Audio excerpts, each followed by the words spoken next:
So, in November 2022, I've decided to start my activity as a professional video maker. In the previous years, I've studied a lot, I've done a lot of experiences following various video projects and internships, and I've traveled a lot, where I was able to put myself in other contexts outside my region. So I thought that would have been the perfect moment to throw myself into this wonderful world. There was just one thing that I missed: a professional camera. All the videos that I've realized in the previous month were done with some camera that I borrowed for that occasion or with my Canon 200D. That camera was decent to take photos, but definitely not good for videos. It had some shortcomings. First, I wasn't able to shoot in 4K, and even Full HD was not sharp at all. Second, the sensor was not stabilized, and that for a lot of my projects is a huge problem and was the main reason why I bought a gimbal at that time. Third, it didn't shoot log, and the dynamic range of that camera was not the best, definitely. In general, the image quality was not the best, definitely not good for professional use. So, I've started searching for one camera that would be able to resolve all those problems, and I found the Canon R7. Now, I know what you're thinking. All the mirrorless that you can find nowadays, which are sold above a certain price, are able to solve all those problems. So, why I've decided to stay with Canon and not to switch to other brands like Sony or Blackmagic?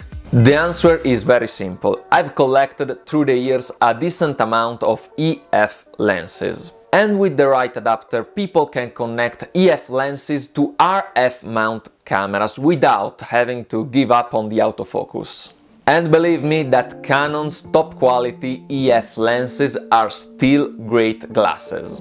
So I've used this camera for more than 1 year, shooting mostly events, content videos like Reels and one documentary. And there are a few things that you must consider, in my opinion, before buying a camera like this in 2024. Before we start, if you don't want to miss out any other content that I will be uploading on this platform, I invite you to subscribe to my channel and to activate the little bell, so that you can stay updated in real time on upcoming videos.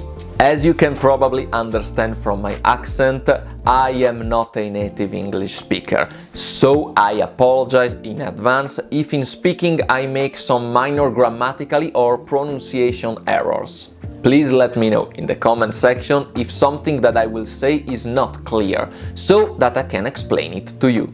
Now, for all the people who come from the Canon world like I was more than 1 year ago, shooting with the R7 will make you feel at home. The menu is extremely intuitive, the buttons are very easy to find, and the camera fits very well in the hand. But I've found some problems. In my opinion, the viewfinder protrudes too much from the camera body, and that is not the most comfortable thing, especially if you have to lay your camera in a backpack.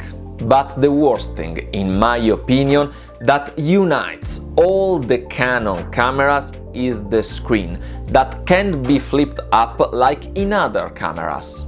That is the main reason why I've invested recently in a monitor to see what I'm recording.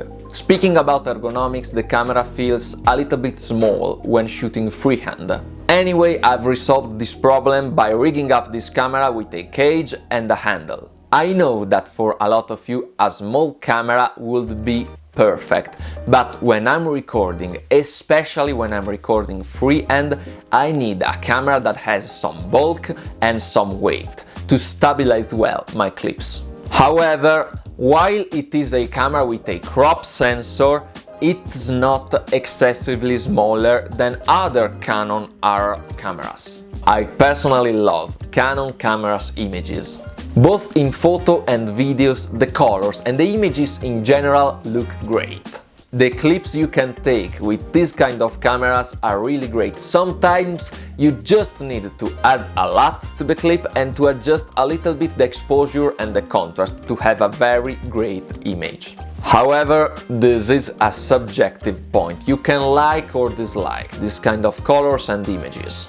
Personally, I love it. I can get some kind of cinematic footage without having to spend tons of hours in color correction. And that's awesome, especially when I'm shooting events that need to post the video the day after I shoot it, and so I have to optimize as much as possible the editing process. This camera has a C-Log3 profile, and it is a very good profile, but I think is a little bit too much soft. When I'm shooting outdoor at midday, I can't always avoid some areas of the images to be burned out. It is not a big deal actually, but I've seen other color profiles in other cameras doing a slightly better job on those situations. Shooting in log, in low light situation, the shadows are often a little bit noisy. You can avoid this problem by shooting in Rec 709, that allows you to increase the ISO a little bit more without too much noise being seen. Of course, without exaggerating. Or by shooting it in log, and when the color correction is done, by reducing the noise with an artificial intelligence. I often use for my project Topaz Lab Video AI, and the results are great. Let me know in the comments section below if you are curious to know which kind of artificial intelligences I use in my workflow in another video. This camera can shoot in 4K 50 or 60 FPS with or without crop. This is your choice, and this is great, especially if you shoot wildlife or sport. You can also shoot in 4K downsampling from 7K in 25 or 30 FPS, and the image sharpness is amazing. Believe me, this is an excellent choice if you are shooting interviews. With this camera you can shoot in C-Log 10-bit 422, and as I've said before, the image quality is amazing. However, the files that the Canon R7 produces are very heavy, even using the lighter format. In conclusion, as I've said before, the image quality on this camera is great. I remember when I was shooting an event that one of my coworkers was surprised that a camera with a video quality like this had a crop sensor. Speaking about the sensor size, for a lot of you, the crop sensor is the reason not to buy this camera. Especially if you shoot mainly photos, I strongly suggest you to consider buying a camera with a full frame sensor.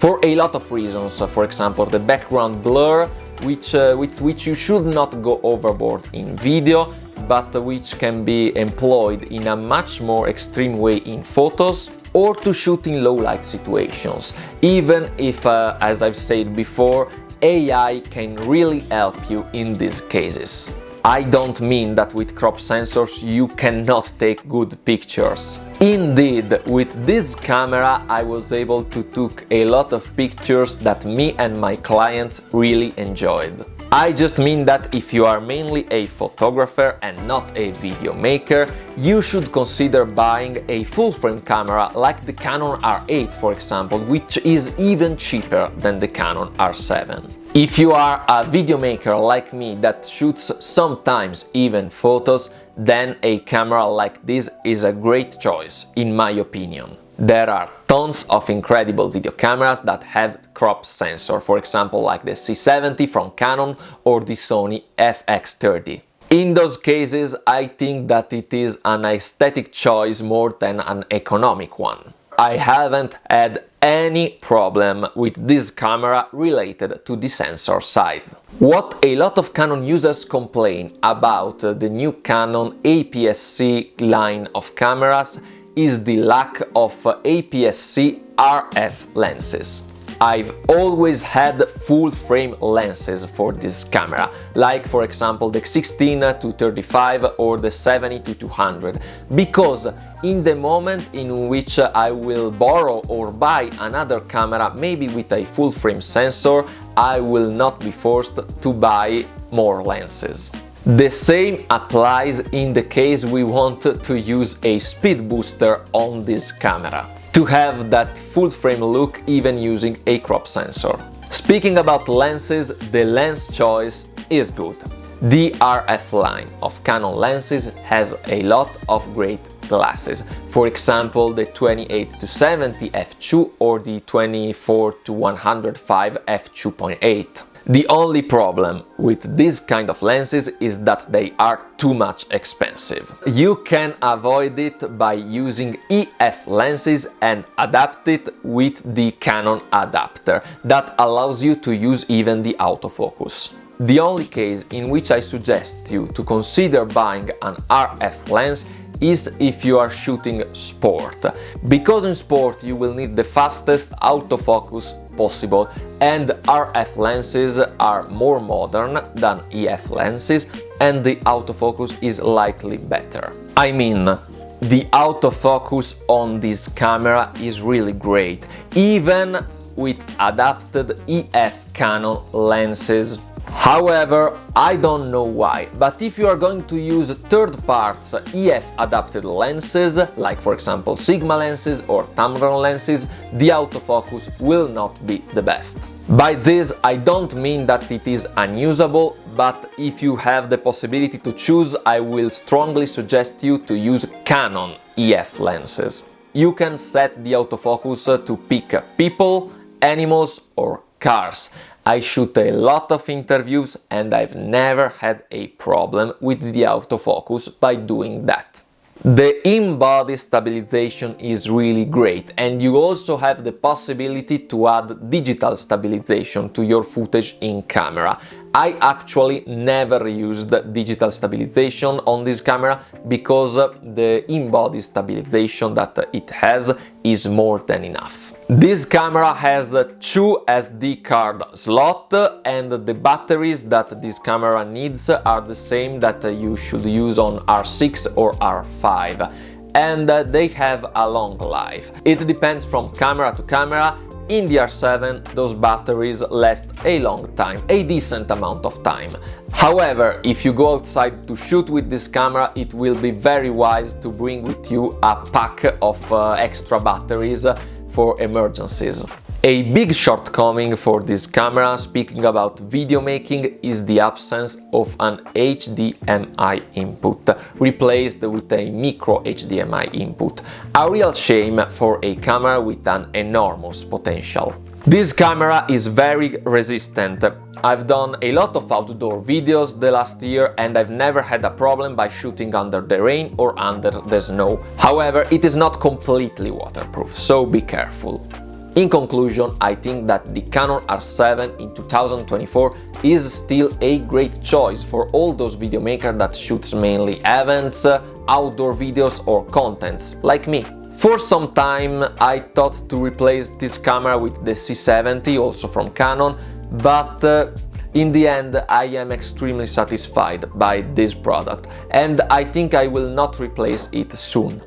Please let me know in the comment what you think about this camera, if you have one or if you have tried one. If you enjoyed this video, don't forget to hit the like button and to subscribe to my channel.